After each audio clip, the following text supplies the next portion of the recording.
Hey, what do you guys have for good used stuff? New England Music has become Maine's #1 leader in stereo sales and service.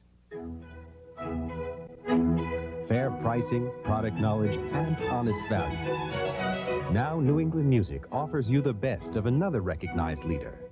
Whoa, what's with the prices? Why things cost what they cost. On this side, we have two relatively modern solid state amplifiers, and on this side, we have a vintage tube amp.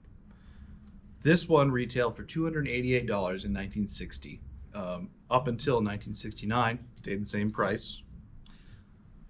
The Bryston 3B over here currently retails for $5,000, and the Marantz MM7025 down here retails for $999. Woo, too rich for my blood. Now there is a slight power difference between them. The Macintosh is 40 watts per channel, the Bryston 200 watts per channel, and the Marantz 125 watts per channel. That's all into 8 ohms or any load when it comes to this because of the output transformers, but that's not really here nor there. So focusing on these two, the Bryston is made in Canada, has an absurdly long warranty on it, about 20 years, I think, last time I checked. The Marantz doesn't have quite the warranty. It's a little bit lower on power. The big thing is that the Marantz is not made in North America. It is made in Southeast Asia, like a lot of other things, and that sort of keeps the price down. If you have the philosophy like I do, that anyone that works in a factory should be able to afford the things that they're making, this does not fit that bill. So that's one way they're so much cheaper. What are you, some kind of communist? This was $288 in 1960, which is about $3,000 today. What are you kidding me? I found one of those at a yard sale in 1985 for $200. This Marantz in 1960, if they had made it then, would be under $100, which is wild. Like, they wouldn't have been able to actually do that. You can really only do that in the sort of environment that we're working in today. What are you, some kind of communist? As far as, worker compensation and, factory ethics. What are you, some kind of communist? The Bryston here is a bit of an example of sort of the boutique tax that you will pay for things that are relatively low production numbers. So say Marantz makes 100,000 of these things, Bryston might make 15, 20,000 of these. As far as components go, they're not that far off from each other. So we're looking at ON output transistors, something like these guys here. And in the case of both of these, we're looking at ELNA or Nichicon capacitors. Both of them use the same parts. Neither of those are made where the amps are made. On this guy, typically these were made with using Sprague parts or CCS parts, so all American-made stuff. So a Sprague capacitor like this guy. These ones now tend to go for $4 or $5 a piece, Stuff used to be way cheaper in the 70s. which is quite expensive for this kind of thing. In these guys, you're looking at Nichicon stuff. Not even the top of the line stuff, just, it's good stuff. These tend to sell in bulk. If we're going to buy like 20 of them. We'll probably pay, 20 cents, 15, 20 cents a piece for these. If you're buying hundreds of thousands like these companies do, they're pennies. So this doesn't really make much of a difference. The thing is, this has nothing to do with build quality. The difference between these two things is that one company is doing everything they can to stay ahead of inflation and wages. What are you, some kind of communist? This company is sort of keeping on actually a more linear and logical approach where the things are just about as expensive as they were in the 70s when they started, but they're not sort of racing to the bottom to keep up with sort of stagnating wages. Thanks for the tip, Bernie Sanders. This amp at $999 would be about what you would pay for an amp like this in 1980. The only difference is that they are trying to make it as cheaply as possible, finding the cheapest places to make them, which isn't really impacting the quality so much, but the way that they make them makes them hard to repair, makes them less reliable because of that. So I'm not saying the stuff in the 70s was super reliable, because it wasn't. You would take stuff into the shop all the time to get fixed, but the difference is that it was fixable. This is not a commentary on what country makes things better. Man, it all went downhill since they started taking away our jobs. There are a lot of Southeast Asian made things that are very well made. I do not find any difference in the quality of workmanship. And there are some times in the 80s and 90s where actually places like Japan and China were doing a better job putting these things together than North America was. They might not have chosen the best components, or they might have been looking to keep things cheaper, but that's not really the problem of the people putting these things together. That was the designers, the corporate interests sort of keeping the quality to the minimal. Probably unions or whatever. Just so they could sell the stuff and keep ahead of inflation.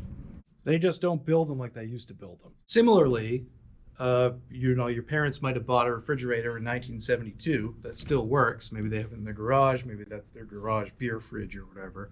Yeah, I got that beer fridge. It's like olive green, so it's not suitable to be in the kitchen anymore, but it still works. That's similar to what's going on here. The appliance companies are, trying to stay ahead of inflation. That's why you don't see, the American-made, Whirlpool, Maytag kind of things anymore, because they need to come from a place that can make them cheaper. I bought my house in 1975 for a Z28 and $15. And they need to cut corners to stay ahead of wages. So your parents probably paid as much for their fridge in 1972 as you did in 2021. Stuff used to be way cheaper in the 70s. This Marantz MC2105 retailed for $649. I had one of those, sold it for like 16 cents. In 1971, and currently that amount would be about $5,000. What? In American dollars? So it's something to keep in mind when you're thinking about vintage prices. I got a Yamaha that still works perfect. So, yeah. So this Yamaha CR1020 retailed for $540 in 1977. Adjusted for inflation, that's about $2,700 today. And a lot of people would scoff at spending almost $3,000 on a stereo receiver. How much?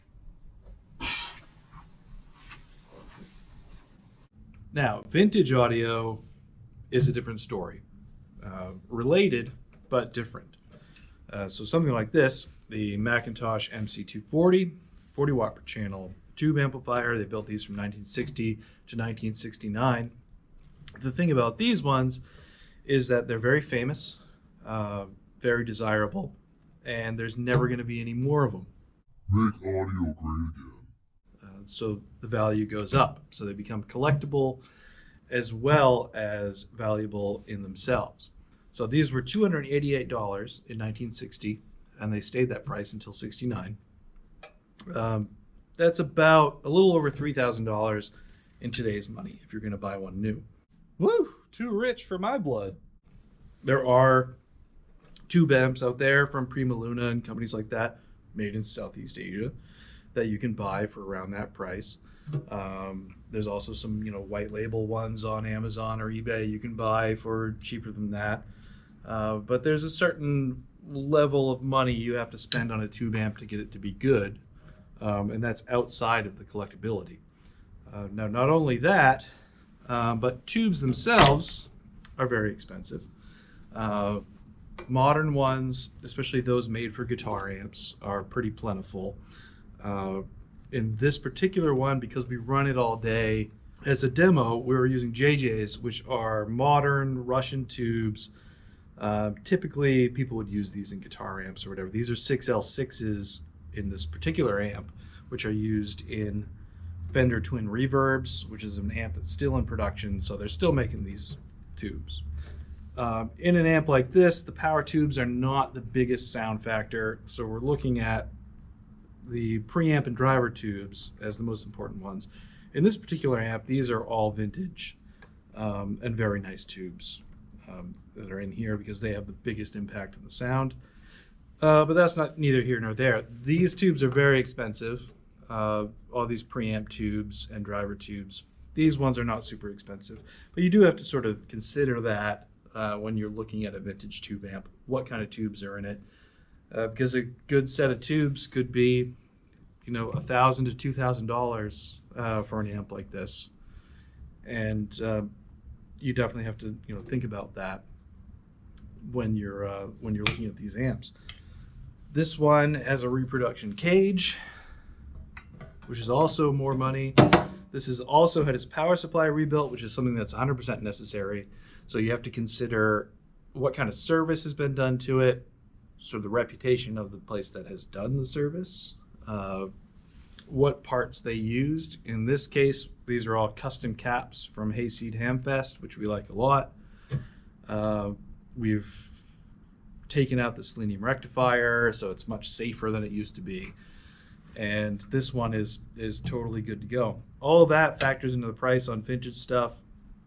You might be able to, people say they're like, oh, I saw a thing on Facebook Marketplace and it was like one of these for $1,500. What, are you kidding me? I found one of those at a yard sale in 1985 for $200 or whatever, but it might be, come with no tubes or be incredibly dangerous to plug in or have bad output transformers or something like that. Like, you never know.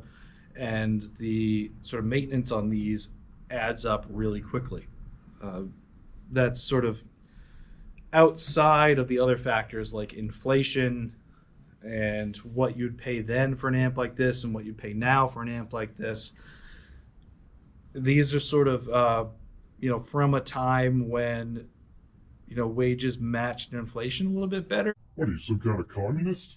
So you're going to be paying more for quality vintage stuff than you would for okay modern stuff. It's just how it is. And despite the fact that maybe like in the 90s you saw one of these in the newspaper or Uncle Henry's if you're a Maine resident for $400, or someone was giving them away, or you pulled these out of a dead guy's estate or whatever and got them pretty cheap. Regardless, there's never going to be more of these. They're expensive to buy a good one, and you might be able to find a deal on them, but it's probably not going to be as good a deal as it seems. Whoa, what's with the prices?